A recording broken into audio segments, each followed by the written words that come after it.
अस्सलाम वालेकुम, आदाब। कैसे हैं सब लोग।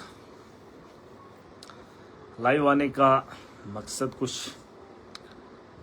है और इम्पॉर्टेंट भी है, क्योंकि मार्च का महीना ख़त्म हो गया, फाइनेंशियल ईयर ख़त्म हो गया, करोड़ों रुपया लैप्स हो गया हमारा। जो बातें हमने पहले रखी थी, सरकार से हमने बात भी की थी और कई सालों से गुहार भी लगा रहे थे। पिछले 4 साल के अंदर जम्मू कश्मीर के अंदर अगर आप देखेंगे तो 30,000 करोड़ रुपया जो है लैप्स हुआ है। उस पर कभी तफसील से बात करेंगे। लेकिन जम्मू कश्मीर को बिहार से बदतर बनाने की पॉलिसी फ्रेम की जा रही है, इसमें कोई शक नहीं है। और इस बार भी वैसा ही हुआ। ट्रेजरियों के अंदर बिल पड़े हुए थे लेकिन पेमेंट नहीं हुई, पैसा रिलीज नहीं हुआ। जो फाइनेंस का डिपार्टमेंट है, मैंने पहले ही कहा था, प्लानिंग का काम भी फाइनेंस वालों ने पकड़ के रखा था। उसका मकसद यही था कि पैसा तो बताया जाएगा, इतने 1000 करोड़ दे दिया, इतना दे दिया, अब 1 लाख इतना बजट है, लेकिन जमीन पे कितना लगता है वो बड़ा मैटर करता है, वो बड़ा इंपॉर्टेंट था।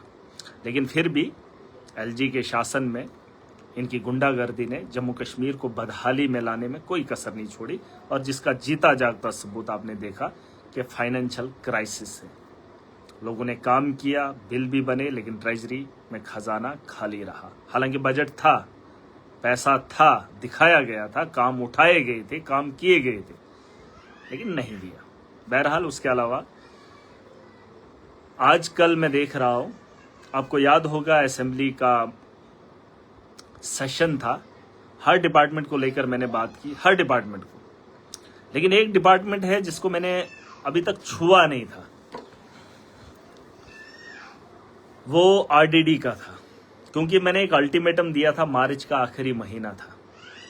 मैंने उसमें कहा था कि आपके पास ये वक्त होगा, आपने जो पुराना काम किया है जब से 2005-6 से जब शुरुआत हुई थी, एक स्कीम है जिसके बारे में मैंने हाउस के अंदर भी कहा कि स्कीम का जो तर्ज है वो ठीक नहीं है, लेकिन इस तर्ज को इसीलिए बनाया गया है क्योंकि गरीबों के नाम तो पैसा आता है, लेकिन लूटने वाला, खाने वाला अमीर है। उसमें ब्यूरोक्रेट्स हैं, बड़े बड़े लोग हैं और आला अधिकारी हैं। उसमें मंत्री भी हैं, पॉलिटिकल लीडर्स भी हैं। बलि का बकरा गरीबों को बनाया जाता है और पैसा लूटने का काम होता है। अल्टीमेटम दिया था, सिर्फ उस डिपार्टमेंट की बात और उन मुलाजमों की बात मैंने असेंबली के अंदर नहीं की। इसका मतलब ये नहीं कि मैं भूला हूं, मैं सब जानता हूं, लेकिन जो मैं अपनी बात रखता हूं तो बराबर रखता हूं, इसमें कोई दो राय नहीं है। अब उनका वक्त आ गया, या तो अपने पुराने पापों को छुपा सकते हो, आज इंसाफ लोगों के साथ कर सकते हो, या तो एक रास्ता है। अगर इस बार गलती होगी, अगर इस बार कोई गलती होगी, इस बार कहीं से कोहराम हो गया, तो यकीन जानना बड़ा मुश्किल होगा। मैंने एक ऑर्डर पोस्ट किया है। मैं जब पिछले दिनों असेंबली में था, सेक्रेटरीट में गया था, वहां पे मेरी मुलाकात मंत्री साहब से हुई। तो मंत्री साहब ने डायरेक्टर साहब को बुलाया, तो हमने वहां पर एक बात रखी। तो बात में मंत्री साहब ने उसे माना और उन्होंने ऑर्डर निकलवा दिया। और उस ऑर्डर में यह था कि मटेरियल के नाम पे बहुत धांधली होती है, और उस धांधली को खत्म करने के लिए हमने कहा था कि लोग जिसे लिखत में देंगे कि फलाने आदमी ने मटेरियल डाला है, तो उसी के अकाउंट में ये मटेरियल का पैसा जाना चाहिए। और हमने कोशिश की, उलझना मैं नहीं चाहता हूं, लड़ना मैं नहीं चाहता हूं, किसी के रिज़्क को छीनना नहीं चाहता हूं, या किसी के रोजगार को मैं छीनना नहीं चाहता हूं, किसी की नौकरी पे डाका नहीं डालना चाहता हूं। लेकिन अगर किसी गरीब मजलूम के निवाले पे तुम लोग डाका डालोगे तो मैं परहेज नहीं करूंगा। और ये इस भरम में कोई ना रहे कि एक छोटा तबका है वो ये काम कर रहा है, नहीं, उसमें बड़े लेवल के लोग हैं जो इस काम को अंजाम दे रहे हैं और मोहरा उन्हें बनाया जाता है। मैंने कहा कि पुराने ऐबों को छुपाने के लिए इस साल काम बेहतर करना, क्योंकि बहुत हो गया तमाशा, बहुत मैंने देख लिया। इस बार क्राइसिस अगर हुई तो बड़े पैमाने पे हंगामा होगा। और अगर इज्जतों की हिफाजत चाहते हो तो गरीब की इज्जत का ख्याल करना। और वो जो ऑर्डर निकला है उसमें साफ लिखा है, और मैं आवाम से गुजारिश करना चाहता हूं कि एक महराज पे सारी उम्मीदें मत लगा कर बैठना। अगर तुम जालिम के खिलाफ खड़े नहीं हो पाओगे, उसके खिलाफ बोल नहीं पाओगे, तो महराज अकेला किन किन से लड़ेगा। आपने अपने हक के लिए खड़ा होना है। मैं आपकी लड़ाई लड़ने को बिल्कुल तैयार हूं, बिल्कुल तैयार हूं। और अगर किसी ने छेड़खानी इस बार की, किसी का पैसा किसी को दे दिया, तो यकीन जानना 2005 से लेकर उसका पुराना पिछला हिसाब किताब चुकता करूंगा। याद रखना मेरी बात, याद रखना, और मुझे कोई नहीं रोकेगा। और फिर ये मत बताना कि मैं किसी की मैं सुनता किसी की नहीं। और फिर कानून को एविडेंस चाहिए, वो कानून के दायरे में पोर्टल पे चढ़ा हुआ है, और उसमें मुझे कोई ये ज्यादा प्रॉब्लम नहीं आएगी दिखाने में कि इसने पैसा लिया है, इसने उसको दिया है, नहीं दिया है। ये सब जानते हैं और अच्छे से जानते हैं। अगर इज्जत प्यारी है, अगर अपने बच्चों की फिक्र है, माशरे में आपकी पहचान की परवाह है, तो इस बार भ्रम में मत रहना कि मैंने असेंबली के अंदर अगर बात नहीं छेड़ी, इसका मतलब ये नहीं है मुझे याद नहीं। मुझे याद है, मैंने इन लोगों को वक्त दिया है, और मार्च के बाद जो पेमेंटें होंगी, चाहे वो मटेरियल स्किल्ड, सेमी स्किल्ड, कोई भी हो, उसमें धांधली मुझे नहीं चाहिए, उसमें मुझे माफिया नहीं चाहिए। कुछ लोग इलाके में बैठकर लीडरी करते हैं और उनके अकाउंटों में मनरेगा का पैसा जाता है और गरीब की चमड़ी उतारते हो। उन लोगों को मैं बता रहा हूं, इस भरम में मत रहना कि मैं जम्मू के अंदर हूं और पीछे तुम लूट मसूट करोगे। और उन मुलाजमों को भी बताना चाहता हूं कि उन दलालों के साथ खड़े हो जाओगे तो अपनी इज्जतों को नीलाम होते हुए देखोगे और देखना पड़ेगा और सहना पड़ेगा, क्योंकि मुकाबला महराज के साथ होगा। मजलूम की लड़ाई में खुद लड़ने आया हूं, उसके हक की हिफाजत में खुद करने आया हूं। अगर गरीब खड़ा हो गया, मैं छोड़ने वाला नहीं हूं मैं। और आपको पता है कि मेरा एक किरदार है, मेरा एक करैक्टर है। मैं ऐसा नहीं हूं कि एमएलए बन गया तो अब मामलात को छोड़ दूंगा ना। अगर मैं ऐवान में बड़ी बड़ी ताकतों के साथ लड़ सकता हूं, कोई इस भ्रम में ना रहे कि मेरे गांव के छोटे छोटे मामलात में उन डाकुओं का डाका होगा और महराज बोलेगा नहीं मैं लेता हूं ना। एक एक आदमी से हिसाब चुकता करूंगा। और उससे पहले ये तामजाम ठीक कर लेना। और इस बात की देख लो, लड़ने को तो मैं बड़ी बड़ी ताकतों से लड़ सकता हूं, लड़ता भी हूं, लेकिन ऐसा नहीं है कि जमीन छोड़ दूंगा। मैं उस जमीन पे वापस लौट के आ रहा हूं, मुझे धांधली नहीं चाहिए। और जो जम्मू कश्मीर के अंदर हालात हैं, इन हालात से हर कोई वाकिफ है। लेकिन अगर हमारे लुटेरे हमारी लोगों को लूट रहे हैं, बाहर के तो आ रहे हैं, वो भी लूट के जा रहे हैं और अंदर के भी खोखला करेंगे, गरीब का जीना हराम करेंगे, तो ऐसे लोग मुझे नहीं चाहिए। और न मैं वैसी जिंदगी जीऊंगा कि जहां गरीबों के ऊपर जुल्म होगा और मैं उस अवाम का लीडर हूंगा और खामोशी से तमाशा देखूंगा। नामुमकिन है, इस भरम में मत रहना। और मुझे पूरी उम्मीद है इस बार डिस्ट्रिक्ट की एडमिनिस्ट्रेशन फुली कोऑपरेट करेगी। और जो बीडीओज हजरात वो सुन लें, VLWOs हजरात सुन लेना, क्योंकि आपने देखा छोटी छोटी चीजों के बारे में, महराज के बारे में जानकारी रखते हो। मुझे हर फर्द की जानकारी है, और मेरे खिलाफ सबूत इकट्ठे नहीं कर पाए, तुम्हारा सबूत तुम्हारे पोर्टल पे है।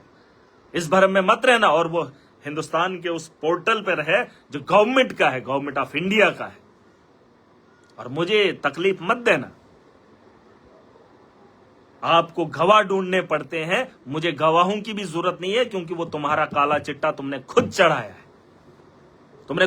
है। और ये मैं पूरी ताकत के साथ रखूंगा। और फिर आपका हश्र क्या होगा, उस हश्र के बारे में मत सोचना। और वैसी राजनीति मुझे नहीं करनी है। मुझे काम करना है, मुझे लड़ना नहीं है। लेकिन अगर आप लड़ने को मुझे मजबूर करोगे तो महराज इससे मुंह नहीं फेरेगा। चाहे वो छोटे लेवल की लड़ाई हो, गली का क्रिकेट खेलने वाला इंटरनेशनल खेलता है, लेकिन फिर भी सचिन तेंदुलकर की तरह जब कश्मीर में आता है तो बैट जो है रास्ते पे भी खड़ा करके क्रिकेट खेलना पड़ता है, क्योंकि लोगों की चाह होती है। तो ये मेरी बात सुन लेना आप।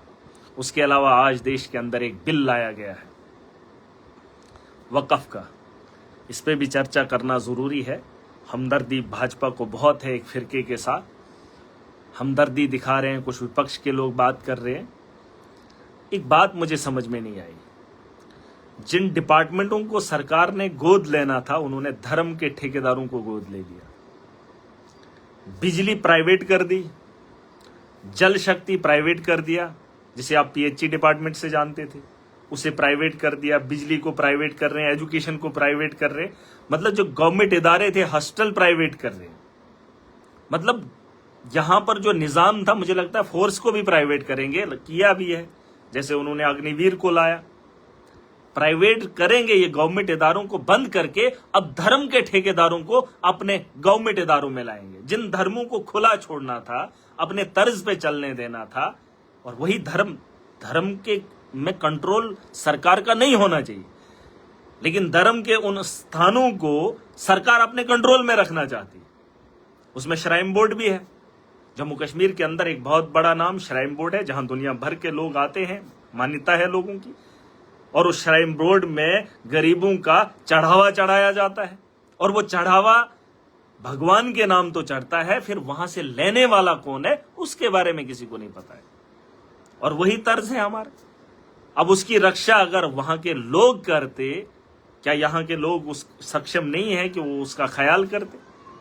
लेकिन नहीं, सरकार को अपना हाथ रखना है, और वो सरकार अपना हाथ क्यों रखना चाहती है ये सबको पता है, लेकिन बोलेगा कोई नहीं, क्योंकि बड़ी बड़ी सरकारों के बड़े बड़े लोग इसमें काम कर ही रहे हैं। खुलासा करूंगा लेकिन वक्त आने पर। लेकिन आज जो वक्फ का बोर्ड बिल लाया इन्होंने, उसमें भी यही है।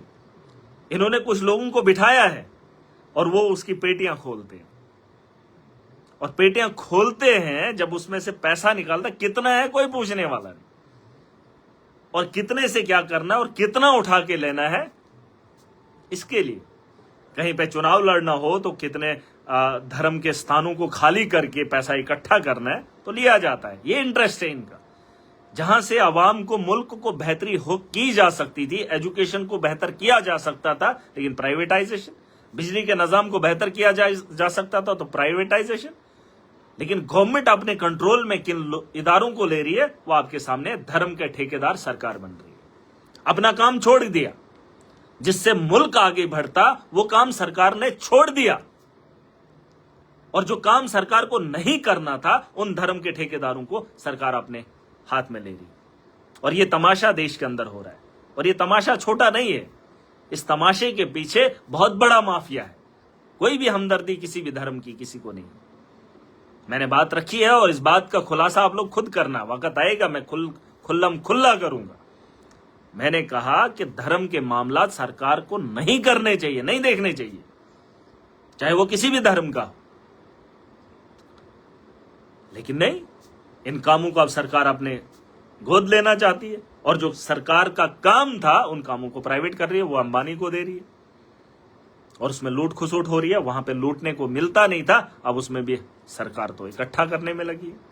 तो इसलिए हम इसका विरोध करते हैं कड़े लफ्जों में। इसलिए नहीं कि ये मुसलमानों के खिलाफ है, बल्कि इसलिए क्योंकि इनकी नीयत में खोट है। और ये जो मैंने बातें बताई, इस पे थोड़ा ख्याल करना और देख लेना। इन्होंने लाए, अपने तर्ज पे लोगों को खड़ा कर दिया और उनको वक्फ की जिम्मेदारी दे दी, और वक्फ का पैसा कहां जाता है सब जानते हैं। इनका पहले क्या हाल था और आज इनकी ताकत क्या है।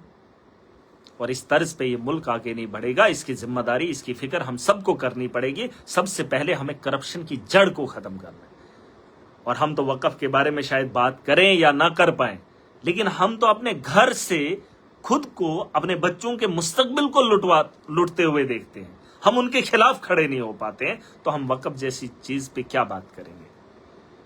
हम नहीं कर सकते हैं जब तक ना हम अपने हिस्से की जिम्मेदारी, अपने हक की लड़ाई, अपनी लड़ाई खुद लड़ने के लिए तैयार हो जाए।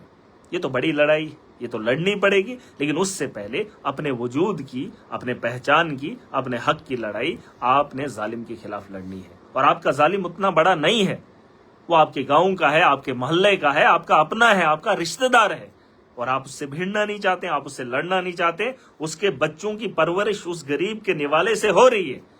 उसको बोलते हैं खुदा देखेगा। अरे आपके बच्चों को कौन देखेगा? और आप इंसान तो कहलाओगे नहीं अगर आपके अपने बच्चों का निवाला छीन रहा हो और आप खामोशी से तमाशा देख रहे हो। तो इसके लिए मुझे नहीं लगता इंसानियत आपके अंदर है। बहरहाल जो बात मैंने बताई, मनरेगा का आज माहौल चल रहा है, और एडमिनिस्ट्रेशन से उम्मीद करूंगा, बीडीओ हजरात से उम्मीद करूंगा, और जो उनके VLWs हैं उनसे भी। और एक फिरका और है जिसका नाम इस वक्त नहीं लूंगा, लेकिन जब बात करने का वक्त आएगा तो फिर पूरी ताकत से बोलेंगे, और फिर एक एक आदमी का एक एक आदमी का खुलासा किस तर्ज पे करूंगा, यकीन जानो नींदें हराम हो जाएंगी। और ऐसा नहीं समझना कि महराज के साथ अगर कुछ लोगों को लगेगा वरना क्या करेगा, जो तुम्हारा हाल महराज करेगा तुम जिंदगी में याद नहीं करोगे। और जो तुमने इज्जत कमाई होगी और जिस रुतबे को तुमने या खुद का दबदबा रखा होगा, किस हाल में जाओगे वो याद कर लेना। बेहतर है, बेहतर है। मैंने कोशिश की है, मैं वैसा आदमी नहीं हूं, चाहता तो आपके खिलाफ बोल भी सकता था, मौका दिया था मैंने 3 मीटिंगें की आप लोगों के साथ, 3 बार मैंने बोला है कि मार्च का महीना मैं देखूंगा। मैं देख रहा हूं धांधलियां हो रही हैं, लेकिन जिस दिन पैसा पड़ा मेरे गरीब का, तुमने जेब खाली कर दिया और एक चोर के जेब को भरने का काम किया, तो छोड़ूंगा नहीं, बख्शने वाला नहीं।